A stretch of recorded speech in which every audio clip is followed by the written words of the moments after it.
असं आहे की निवडणुकांची घोषणा झाली आहे। आम्ही त्या निवडणुकांना सामोरं जाऊ। तीनही आमचे जे पक्ष आहेत ते आपापल्या परीनं त्या स्तरावर युतीच्या संदर्भात निर्णय घेतील। पण कुठल्याही परिस्थितीमध्ये आम्ही तिघही एकच आहोत। कुठे युती झाली नाही तरी आमची पोस्टपोल युती होईल।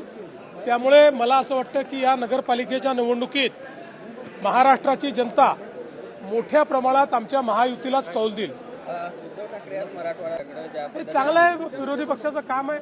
पहिल्यांदा उद्धवजी बाहेर पडले आहेत, त्यामुळे मला आनंद आहे। ठाकरे टोमणे मारण्याच्या पलीकडे काहीच करू शकत नाही। मी तर यापूर्वी देखील सांगितलं की विकासावर केलेलं त्यांचं एक भाषण दाखवा आणि 1000 रुपये मिळवा। त्यांना एकच उत्तर पाहिजे, ते म्हणजे निवडणुका पुढे ढकला। त्यांना दुसरं कुठलंही उत्तर अपेक्षित नाही आणि सुप्रीम कोर्टाच्या आदेशामुळे निवडणुका पुढे जाऊ शकत नाही। त्याच्यामुळे त्यांना अपेक्षित उत्तर मिळू शकत नाही।